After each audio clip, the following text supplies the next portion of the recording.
Welcome dear rockers, कैसे हो आप सभी। तो आज हम लेकर आ चुके हैं आपके लिए एलिस इन बॉर्डरलैंड या फिर यूं कहे win game win life series का थर्ड सीजन। तो गाने की शुरुआत दोस्तों वहीं से होती है जहां पे खत्म हुई थी, यानी बॉर्डरलैंड में परमानेंट रेजिडेंसी को एक्सेप्ट या रिजेक्ट करने की पावर प्लेयर्स को दी गई थी उस समय, जिसमें आरिजू और उसकी वाइफ ने ऑफर रिजेक्ट करने का फैसला किया था। उसकी वाइफ ही समझिए उसको। इसके बाद हम देखते हैं कि आरिजू शुशिकन नाम के एक यूनिवर्सिटी में था और उससे वहां पे पूछताछ की जाती है शिबुया इंसिडेंट के बारे में। आरिजू बताता है कि मैंने लाल रंग की रोशनी देखी थी, उस वक्त मुझे लगा आतिशबाजी हो रही है, इसीलिए मैंने ज्यादा ध्यान नहीं दिया। मैं अपने दोस्तों के साथ वहाँ के मॉल के बाथरूम में छिपा हुआ था। अचानक सन्नाटा छा गया बाहर। उसके बाद क्या हुआ मुझे ठीक से कुछ भी याद नहीं है। तब एक प्रोफेसर कहता है कि देखिए, मेट्रोएड के गिरने से आपको दिल का दौरा पड़ा था, क्या ये सही बात है? तो वो कहता है कि हाँ। और तभी बीच में असिस्टेंट प्रोफेसर मत्सुयामा बोल पड़ता है कि देखो, जब तुम बेहोश थे तो क्या तुम्हें कुछ सपना आया या तुमने सपना देखा गेम के बारे में, एक ऐसा गेम जिसमें तुम्हारी जान दांव पे लगी हो? आरिजू कहता है ऐसा तो मुझे कुछ याद नहीं, बस हाँ हल्का हल्का याद है कि मैं अपने सपने में किसी अलग ही देश में चला गया था। और तभी बीच में दोस्तों दूसरा प्रोफेसर कहता है कि आज के लिए इतना काफी है। फिर प्रोफेसर अपने असिस्टेंट मत्सुयामा से कहता है कि देखो, हमें जबरदस्ती उसे कुछ भी याद दिलाने की कोशिश नहीं करनी है, ऐसा करने से उसकी याददाश्त हमेशा हमेशा के लिए जा सकती है। तो मत्सुयामा कहता है कि ये बात तो साफ है कि सारे पेशेंट्स ने एक ही चीज देखी थी। फिर दोस्तों मत्सुयामा के वहां से जाने के बाद प्रोफेसर अपने साथी से बात करने लग जाता है कि ये आदमी तो जीनियस है, मगर मौत के बाद की जिंदगी के बारे में खोजने में लगा हुआ है। इसका तो करियर समझो खत्म ही है। 5 साल पहले वाले हादसे के बाद से ये काफी बदल गया है। अब आगे देखते हैं तो मत्सुयामा अपनी व्हील चेयर से कॉरिडोर की ओर आ जाता है,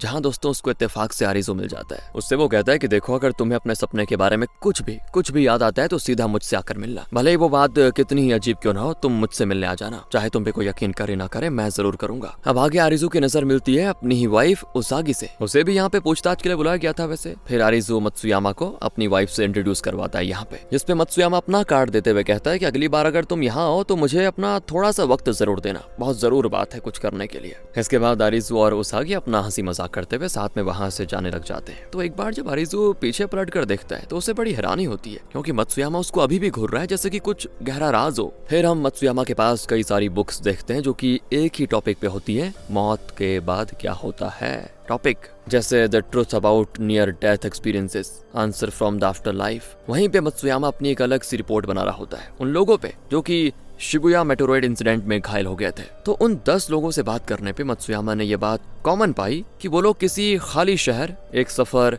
गेम्स और आतिशबाजी के बारे में ही बात कर रहे थे। कौन? वही 10 लोग जिससे उसने पूछा था, और उन सभी ने ये भी कहा था कि वो सब मरते मरते बचे हैं। तभी मत्सुयामा के लैपटॉप पे एक मैसेज रिसीव होता है किसी मिस्टर लॉर्ड की तरफ से दोस्तों, जो ये कहता है कि मैं तुम्हारा आफ्टर लाइफ देख सकता हूँ, मेरे पास नियर डेथ एक्सपीरियंसेस से रिलेटेड इन्फॉर्मेशन है। तो मत्सुयामा एक रेस्टोरेंट में मिस्टर लॉर्ड से मिलने जाता है, जो कि एक लेडी है एक्चुअली। वो कहती है क्या तुम भी उस सेमिनार में जाना चाहते हो? वैसे मैं वहाँ तुम्हें जाने की राय तो नहीं दूंगी क्योंकि वहाँ बहुत खतरा है, मगर दोस्तों फिर भी जब मत्सुयामा जाने की जिद करता है तो वो लेडी कहती है 1 हफ्ते के बाद मेल पे तुम्हें इनविटेशन मिल जाएगा, उसमें जो जगह बताई जाएगी तुम्हें वहाँ पे जाना होगा। फिर कुछ दिनों के बाद दोस्तों हम मत्सुयामा को उसके ही ऑफिस में देखते हैं। वो अपने पैर से लाचार होने के बावजूद एक्सरसाइज कर रहा होता है। तभी उसे मेल पे इन्विटेशन रिसीव होता है, जिसमें उसको 14 अक्टूबर 2024 को रात के 11 बजे कोटो साइड ऑफिस में बुलाया जा रहा होता है, जहाँ मत्सुयामा बाद में जाता भी है और देखता है कि वहाँ उसके अलावा और भी कुछ लोग मौजूद हैं। और जितने लोग थे ना दोस्तों, उतनी चेयर्स भी रखी हुई थी वहाँ पे टेबल के साइड में। वहाँ पे एक आदमी बैठा होता है जो कि सभी को चेयर पे बैठ जाने को कह देता है, यानी कि वही कमांड करता है हर चीज,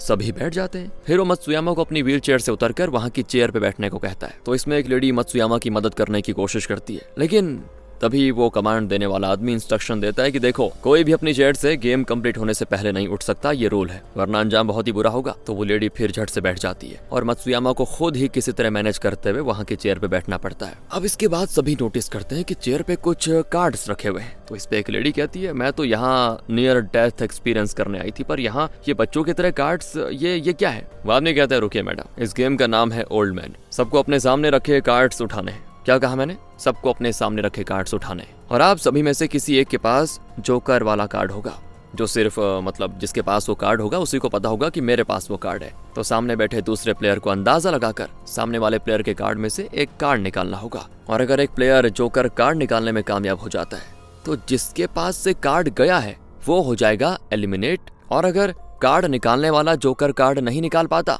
तो वो भी हो जाएगा एलिमिनेट, और लास्ट में जिसके पास जोकर कार्ड होगा वही ओल्ड मैन कहलाएगा और इस गेम का विनर भी।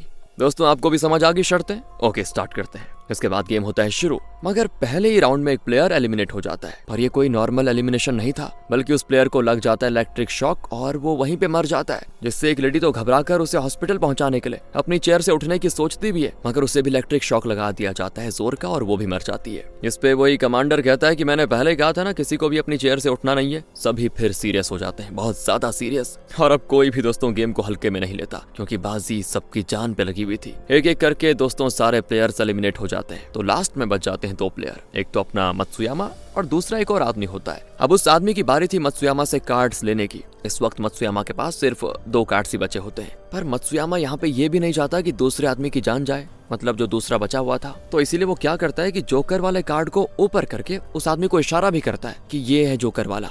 मगर अब उस आदमी को लगता है कि ये मुझे बेवकूफ बना रहा है, इसलिए वो दूसरे कार्ड को लेता है और फिर मर जाता है दोस्तों। जिसमें क्या होता है कि लास्ट में फिर मत्सुयामा के पास ही वो जोकर वाला कार्ड रह जाता है और वो बन जाता है इस गेम का विनर। इसके बाद वो गेम का होस्ट कहता है कि वेलकम टू बॉर्डरलैंड। सीन यहीं पे होता है कट। दूसरी ओर दोस्तों हम आरिज़ू और उसागी को देखते हैं, जिन्होंने अपनी शादी की रिंग पे ही काफी खर्चा कर दिया था, इसलिए उनके पास अब पैसे नहीं बचे होते ना अपने लिए घर खरीदने के लिए। तो वो अपने रेंटेड अपार्टमेंट के एग्रीमेंट को ही रिन्यू करने का एप्लीकेशन लिख रहे होते हैं। इसके बाद दोस्तों मारिजू को असाहिन और मोरी काउंसलिंग सेंटर में देखते हैं, जहाँ उससे मिलने के लिए अन नाम की लड़की आती है। हालांकि आरिज़ू तो उसको पहचान नहीं पा रहा था, मगर वो उसको पहचान रही होती है और वो ये अजीब सी बात भी करती है कि तुम्हें पता है हम पहले भी मिल चुके हैं यहाँ से दूर किसी दूसरी जगह पे। वहाँ लोगों ने मौत को बहुत ही करीब से देखा है, तुम्हारे पास भी वहाँ की यादें होंगी ना, पर लगता है तुम वो सारी चीजें भूल गए हो। पर बताऊं, सच्चाई तो यह है कि मैं और तुम उस दुनिया में लड़े भी और बचे भी, इसलिए हम इस दुनिया में वापस आ गए। पर पता है एक दवाई के जरिए वहाँ वापस जाया जा सकता है। तो दोस्तों अन आरिज़ू से ये तरह की बातें करती है। तभी वहाँ पे काउंसलर आ जाती है और अन को उसके सामने चुप होना पड़ जाता है, क्योंकि वो सबके सामने ये बातें नहीं कर सकती।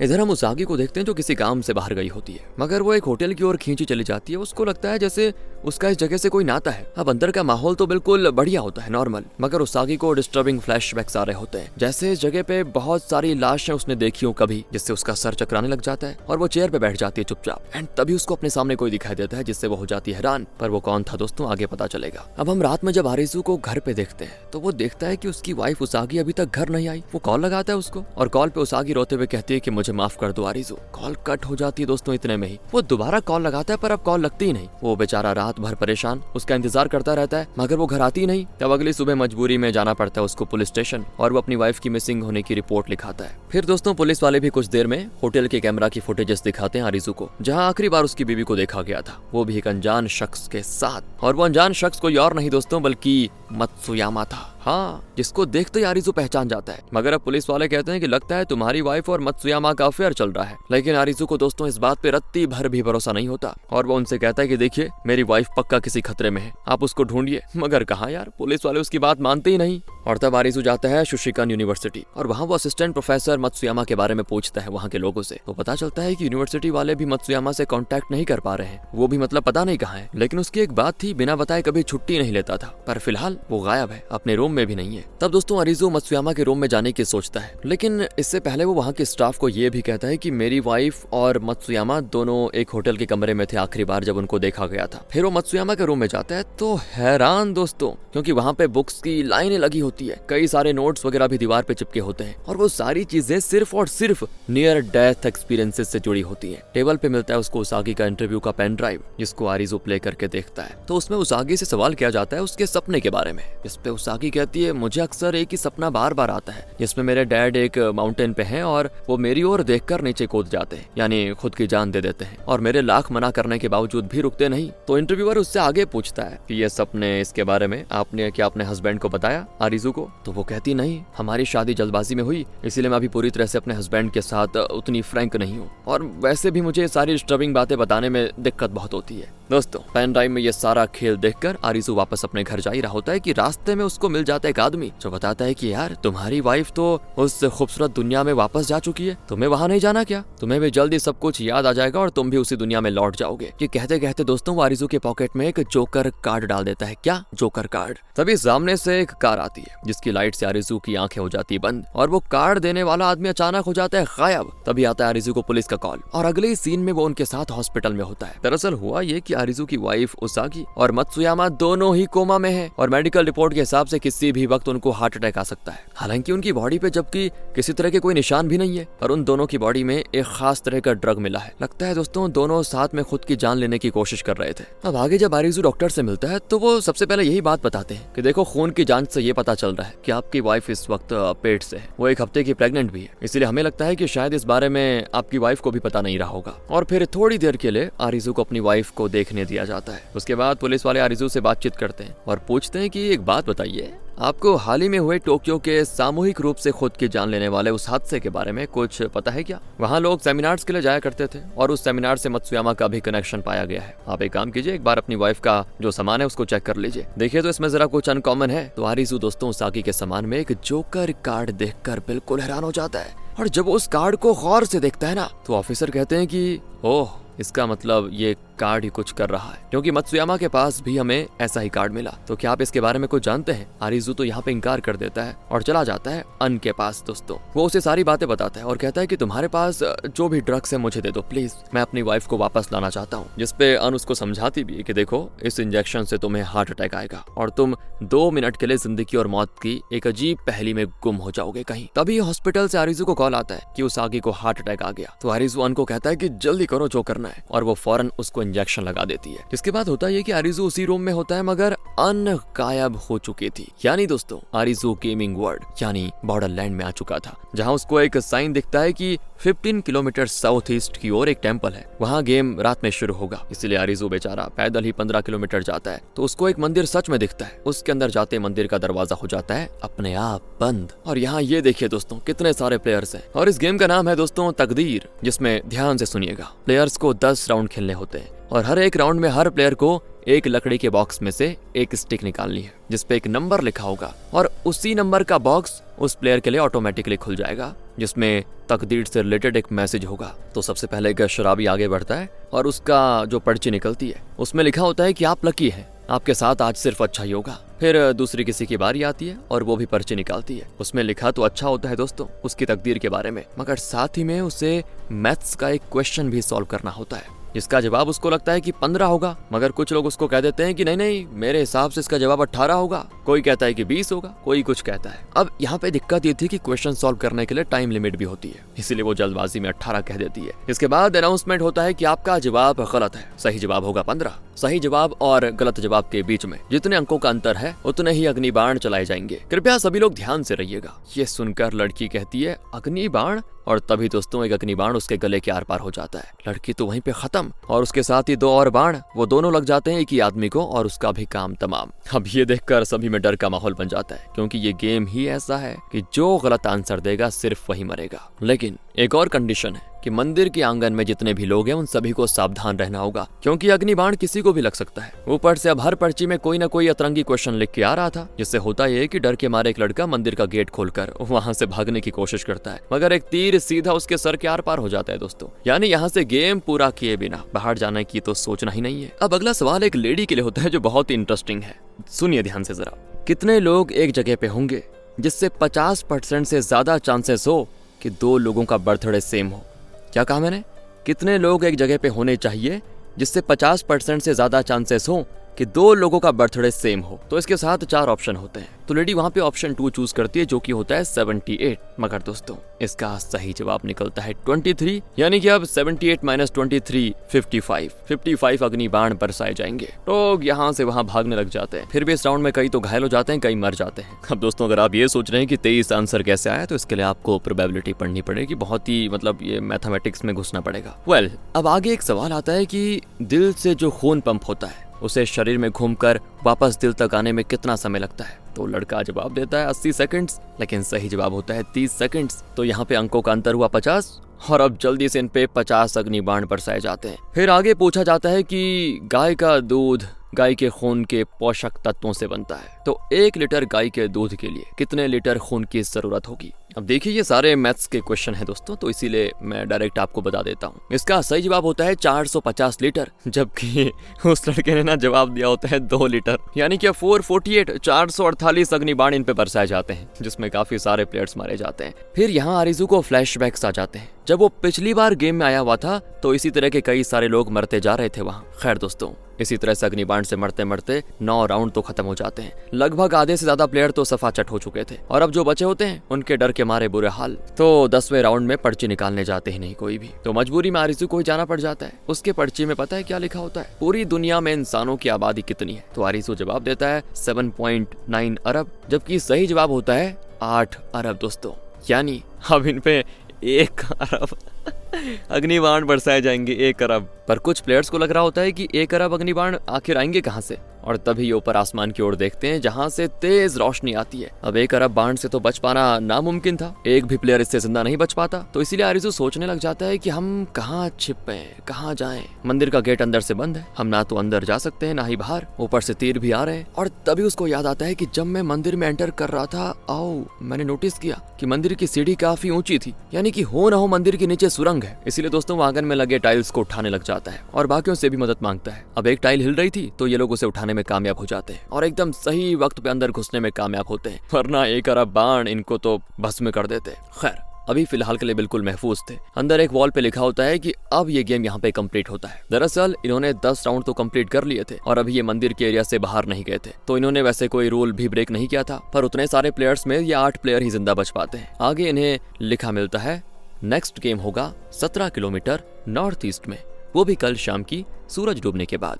तो दोस्तों ये लोग उसी ओर जाने लग जाते हैं। अब रास्ते में इनको मिलता है एक मॉल, जहां से खाने पीने की अपनी और जो भी जरूरतें होती है वो ले लेते हैं, और अगली शाम ढलने के बाद ये पहुंच जाते हैं पैदल चलकर national institute of virus research, जहां पे और भी कई सारे प्लेयर्स मौजूद होते हैं। यहाँ एक अजीब सा ज़ॉम्बी का शिकार नाम का गेम खेला जाता है, जिसमें हर एक प्लेयर को 7-7 कार्ड दिए जाते हैं रैंडमली। जब एक एक खिलाड़ी आमने सामने होंगे तब इसका इस्तेमाल करेंगे। और इस बिल्डिंग में गेम खेलने के लिए अलग अलग जगहों पे कई सारे टेबल्स लगाए गए हैं, और दोस्तों सारे टेबल्स अलग अलग रूम में हैं, जिससे कोई दूसरी टीम के साथ क्या हो रहा है ये देख ना पाए। इसके अलावा एक और चीज ध्यान से सुनिए, प्लेयर्स को यह गेम अपने हाथ में मौजूद कार्ड से ही खेलना होगा, और गेम से पहले कोई भी कार्ड एक्सचेंज नहीं कर सकता, और गेम के दौरान 2-2 कार्ड्स टेबल पे रखने होंगे। जिन प्लेयर के कार्ड्स का नंबर ज्यादा होगा वो जीत जाएगा, और सामने वाला अपनी टेबल पे रखे कार्ड्स में से एक कार्ड अपने हिसाब से सामने वाले प्लेयर को दे देगा। समझ गया आप? वैसे तो ज्यादातर कार्ड्स नॉर्मल ही होते हैं दोस्तों, मगर इसमें कुछ 3 तरह के स्पेशल कार्ड्स भी हैं। एक होता है ज़ॉम्बी, दूसरा गन, तीसरा वैक्सीन। हर ग्रुप में केवल एक ही प्लेयर को ज़ॉम्बी कार्ड मिलेगा। जो ज़ॉम्बी का कार्ड होगा वो और अंकों के कार्ड से बड़ा माना जाएगा। मतलब यहाँ पे ज़ॉम्बी वाले कार्ड की जो इंपॉर्टेंस है वो ज्यादा है, जिससे जिसके पास ये ज़ॉम्बी वाला कार्ड होगा उसके ऑटोमेटिकली जीतने की संभावनाएं ज्यादा है। साथ ही सामने वाले प्लेयर को वो ज़ॉम्बी से इन्फेक्टेड कर देगा, और इन्फेक्टेड हुए प्लेयर के हाथ में ज़ॉम्बी कार्ड आ जाएगा। और इन ज़ॉम्बी की संख्या बढ़ने से रोकने के लिए एक पत्ता है, कौन सा? गन कार्ड का, यानी कि गन कार्ड ज़ॉम्बी कार्ड को मार सकता है। साथ ही दोस्तों ध्यान से सुनिएगा, हर खिलाड़ी को ये गन कार्ड जरूर मिलेगा, और गन कार्ड एक बार यूज होने के बाद गायब हो जाएगा। और फिर मामले को शांति से निपटाने के लिए वैक्सीन कार्ड भी दिया जाएगा, मगर वैक्सीन कार्ड हर ग्रुप के कुछ ही प्लेयर्स को मिलेगा, और गेम के दौरान वैक्सीन कार्ड यूज करने से सामने वाले का ज़ॉम्बी कार्ड हो जाएगा रद्द, यानी कि उसकी कोई वैल्यू नहीं रहेगी। हालांकि दोस्तों एक और कंडीशन है कि आप वैक्सीन कार्ड खुद पर यूज नहीं कर सकते। वो कैसे, आगे पता चलेगा। और इस गेम में टोटल होंगे 20 राउंड, और इसको खेलने के लिए इस बिल्डिंग में 4 ग्रुप हैं। 20 राउंड के बाद ज़ॉम्बी या इंसान जिनकी संख्या ज्यादा होगी वो गेम जीत जाएंगे, और कम संख्या वालों को गेम में सरवाइव करने के बाद भी एलिमिनेट कर दिया जाएगा। समझ गए? बाकी समझ में आ जाएगा ये देखकर। तो पहला राउंड होता है शुरू। इंस्ट्रक्शंस दिए जाते हैं कि अपने कॉम्पिटिटर का चुनाव उन्हें टच करके करें और उनके साथ गेम टेबल पर जाकर गेम शुरू करें। तो ज़ॉम्बी कार्ड जिन जिनको मिला था दोस्तों, वो बताते ही नहीं है कि हमें ज़ॉम्बी कार्ड मिला है, क्योंकि उनको डर होता है कि सामने वाला कहीं गन कार्ड से हमें शूट ना कर दे। तो तीसरे लेवल तक तो आराम से बिना किसी खून खराबे के सब बढ़िया हो जाता है, लेकिन 4th राउंड से पहले आरिज़ू बाकी ग्रुप के पास जाकर उसागी को ढूंढता है, अपनी वाइफ को, पर वो उसे अभी भी नहीं मिलती। तो अगले राउंड में एक लेडी आरिज़ू के सामने बैठी होती है गेम खेलने के लिए, मगर वो आरिज़ू से नजरें नहीं मिला पाती, जिससे आरिज़ू को समझने में देरी नहीं लगती कि ये ज़ॉम्बी से इन्फेक्टेड है पक्का। वो उस लेडी से कहता है कि मुझे पता है तुम इन्फेक्टेड हो, क्योंकि लास्ट राउंड में तुमने जिस लड़की के साथ खेला था,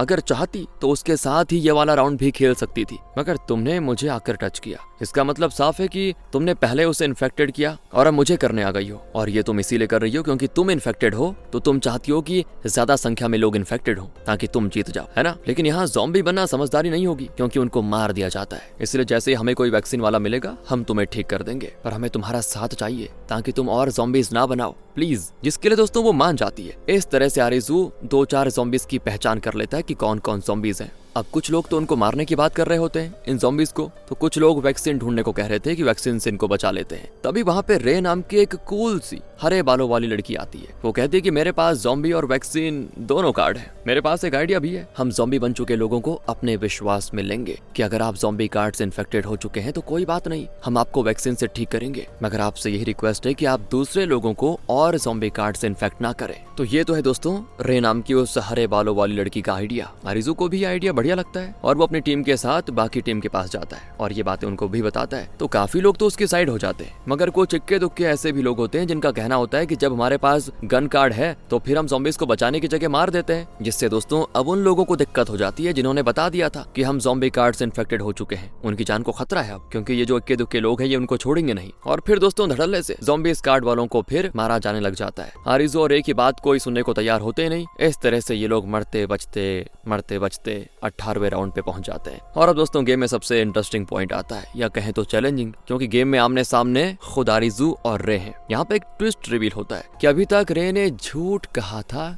कि उसके पास ज़ॉम्बी और वैक्सीन दोनों कार्ड है, और ऐसा उसने इसीलिए कहा था ताकि बाकी लोगों को ये लगे कि जब मेरे पास ऑलरेडी ज़ॉम्बी कार्ड है तो कोई दोबारा मुझे ज़ॉम्बी कार्ड से इन्फेक्ट करने के बारे में नहीं सोचेगा। और वो अपने इस मंसूबे में कामयाब भी हो गई थी। मतलब सभी ने ये सोचा कि जब इसके पास ज़ॉम्बी कार्ड है तो फिर इसको मतलब ज़ॉम्बी से इन्फेक्ट क्यों करना, जबकि उसने तो झूठ कहा था ना खुद को बचाने के लिए। मगर दोस्तों आरिज़ू उसका सच पकड़ लेता है और साथ ही उसको ये भी कहता है कि तुम्हें पता है मेरे पास गेम के स्टार्टिंग से ही ज़ॉम्बी कार्ड है। और फिर दोस्तों वो रे को भी इन्फेक्टेड कर देता है, जिससे रे तो चौंक जाती है और कहती है कि तुम जैसा सीधा सा दिखने वाला लड़का झूठ बोलकर चकमा भी दे सकता है क्या, ये मैंने सोचा नहीं था कभी। इसके बाद के राउंड में भी दोस्तों आरिज़ू अपने ग्रुप के लोगों को ज़ॉम्बी बना देता है, जिससे उन्हें ठगा हुआ महसूस होता है कि अब तक तो तुमने हमें धोखे में रखा यार। आरिज़ू कहता है कि मुझ पे यकीन करो, मैं ये तुम्हारी भलाई के लिए कर रहा हूँ। और 20 राउंड कंप्लीट होने के बाद ज़ॉम्बी कार्ड वालों की संख्या होती है 32 और नॉर्मल कार्ड वालों की संख्या 13। और फिर उन 13 लोगों के ऊपर लाइट वाला शॉक गिरता है, वो मारे जाते हैं। इसके बाद ये 32 लोग आगे बढ़ते हैं दोस्तों भारी मन के साथ, क्योंकि क्या करें उनके साथ ही मर गए। तो इन्हें एक बोर्ड पे लिखा हुआ मिलता है 16 किलोमीटर साउथ वेस्ट की ओर जाएं और ये गेम 2 दिन के बाद खेला जाएगा। अब अभी रात थी दोस्तों, जिंदा बचे लोग आपस में बातचीत करते हैं और फिर उन्हें आरिज़ू की स्टोरी के बारे में पता चलता है, जिससे लड़कियां यहाँ बड़ा जेलस फील करती हैं कि बताओ यार, एक हमारा पार्टनर है जो हमें भाव तक नहीं देता, किसी का हस्बैंड तो उस पे हाथ वाथ भी उठा देता है, और यहाँ ये आरिज़ू है जो अपनी वाइफ के लिए अपनी जान को जोखिम में डालकर यहाँ बॉर्डरलैंड में आ गया। दूसरी ओर दोस्तों हम देखते हैं उसागी को, जो कि मत्सुयामा के साथ बॉर्डरलैंड के दूसरे किसी गेम में है, जहाँ पर ढेर सारी लेजर लाइट्स चल रही है और प्लेयर्स को उन लाइट से बचना है, क्योंकि वो लाइट बहुत ही पावरफुल है, जरा सा भी टच होने से प्लेयर्स की जान खत्म। अब मत्सुयामा तो अपनी व्हील चेयर के साथ ही गेम में एंटर हुआ था, तो व्हील चेयर से भागने की कोशिश कर रहा होता है। इस दौरान वो गिर भी जाता है और तब उसकी मदद उसागी करती है। खैर दोस्तों इस गेम में सिर्फ 4 लोग ही सर्वाइव कर पाते हैं, एक तो मत्सुयामा, दूसरी उसागी और इनके साथ 2 और लड़कियां। अब अगली सुबह जब ये लोग अपनी अगली डेस्टिनेशन पे जा रहे होते हैं तो आपस में बात करते हुए जाते हैं। एक लड़की तो उसागी को पहचान जाती है और कहती है कि हम शायद पहले भी मिल चुके हैं, तुम्हारे डैड एक माउंटेन क्लाइंबर हुआ करते थे जिन्होंने नो ऑक्सीजन समिट के बाद खुद की जान ले ली थी ना। और ये बातें दोस्तों वो हंसते हंसते कह रही होती है, लेकिन जब वो उसागी को देखती है कि वो काफी गुमसुम है तब वो लड़की चुप हो जाती है और फिर वो जो दूसरी लड़की थी उसके साथ साइड में जाकर बातचीत करती है, जिसपे मत्सुयामा उसागी से कहता है कि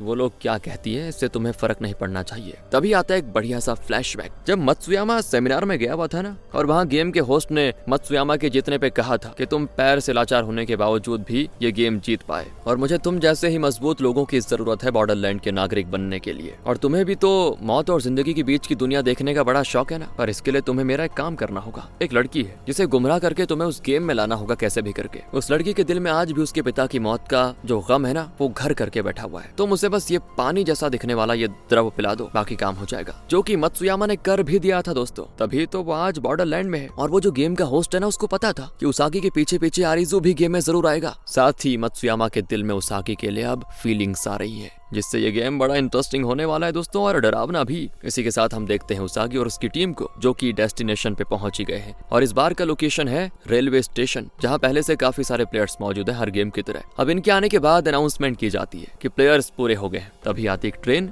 जिस पे इनको चढ़ना होता है। इस गेम का नाम है दोस्तों एक दौड़ती हुई ट्रेन, और इसके रूल्स ये हैं, ध्यान से सुनिएगा। कि पहला तो ये कि ये गाड़ी बिना ड्राइवर के चल रही है। सायरन को सुनते सुनते अगर आप आखिरी डिब्बे से भागकर इंजन तक पहुंच जाते हैं तो आप बच जाएंगे। जैसे ही आप अगली बोगी में जाएंगे वहां दरवाजा बंद हो जाएगा और 30 सेकंड के बाद ऑक्सीजन या जहरीली गैस छोड़ी जाएगी, और ये गैस इंजन को छोड़कर बाकी किसी 4 बोगी में होगी। तो आपको 30 सेकंड के अंदर ही चुनना होगा कि आप मास्क लगाएंगे या नहीं। हर प्लेयर को 5 ऐसे कैनिस्टर दिए जाएंगे जिसमें जहरीली गैस का एंटीटोड गैस होगा, और इन कैनिस्टर को मास्क के राइट साइड में बने इंसर्शन पॉइंट में लगाना होगा। एक और चीज है, आप किसी और प्लेयर के कैनिस्टर यूज नहीं कर सकते, ना ही पिछली बोगी में वापस जा सकते हैं। इसीलिए सभी एक एक मास्क के साथ साथ अपने कैनिस्टर वाली बेल्ट उठा लें। बड़े ध्यान से उस बेल्ट को अपने आर्म्स में बांध लें और जरूरत पड़ने पे इन कैनिस्टर का यूज करें। अब दोस्तों ये कैनिस्टर सुनकर आपको लग रहा होगा कि बहुत बड़े बड़े डब्बे होंगे, पर नहीं, ऐसा नहीं है, छोटे छोटे होते हैं बहुत। ये देखिए, इसके बाद गेम होता है शुरू, और सारे प्लेयर्स को 1 नंबर बोगी में जाना पड़ता है, जहाँ इन्हें एक पिंजरे में प्यारी सी येलो कलर की एक चिड़िया भी दिखाई देती है। और मत्सुयामा कहता है कि इस चिड़िया के मर जाने से हमें पता चल जाएगा कि बोगी में छोड़े जाने वाला गैस ऑक्सीजन नहीं बल्कि जहरीला गैस है। तो इसके बाद सारे प्लेयर्स से कहा जाता है कि आपके पास 30 सेकंड्स का टाइम है, आप चुनाव करें कि आपको मास्क लगाना है या नहीं, अभी डिसाइड करें। तो क्या है ना दोस्तों, डर के मारे सारे लोग मास्क लगा देते हैं, और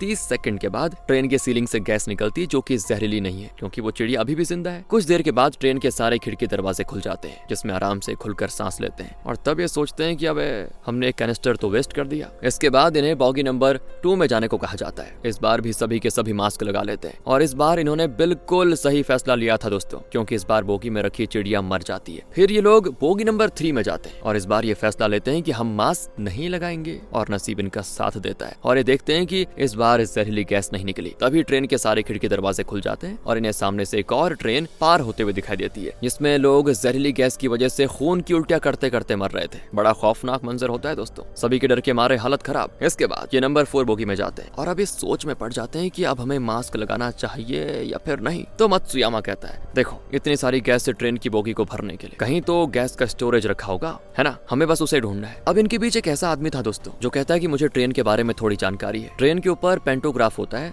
जो कि ट्रेन में बिजली सप्लाई करने का काम करता है। अगर किसी बोगी पे पेंटोग्राफ हो तो वो ट्रेन की छत पे काफी जगह घेरता है, और ये आमतौर पर एक बोगी छोड़ कर लगाई जाती है। अगर पिछली बोगी में नॉर्मल गैस आई थी, इसका मतलब ये होगा कि शायद ऊपर छत पे पेंटोग्राफ लगा हुआ था, यानी पेंटोग्राफ अब इसमें नहीं लगा होगा, और अगर नहीं लगा होगा तो इसमें गैस स्टोरेज के लिए ऊपर काफी जगह होगी, यानी कि इस बार हम पे जहरीली गैस का अटैक हो सकता है। उस आदमी की बातों पे ये लोग यकीन कर लेते हैं, और क्या करते हैं, और जिन्होंने यकीन नहीं किया था ना दोस्तों, वो लोग पछताते हैं बहुत ज्यादा, क्योंकि सच में इस बार जहरीली गैस निकलती है, और कई सारे लोग तड़प कर मर जाते हैं। कोई खून की उल्टी करता है तो कोई मुंह से झाग निकालता है, और जिन्होंने मास्क लगाने का फैसला किया था वो बच जाते हैं, और अपने साथियों को इस तरह तड़प कर मरते हुए देखकर वो भी काफी डिस्टर्ब हो जाते हैं। अब देखिए, जिंदा बचे लोगों में होते हैं उसागी, मत्सुयामा और कुछ और लोग भी होते हैं। वो अब 5वें नंबर बोगी पे पहुंच जाते हैं। इस बोगी को लेकर कुल 4 बोगियां बची थी, और इन लोगों के पास सिर्फ 2 कैनिस्टर बचे हुए थे। तो ट्रेन की नॉलेज रखने वाला आदमी वो अब इनके बीच मतलब महान बन जाता है, और उसके हिसाब से इसमें पेंटोग्राफ लगा होगा, यानी कि फिर इसमें क्या नहीं होगा, इसमें जहरीली गैस का टैंकर नहीं होगा।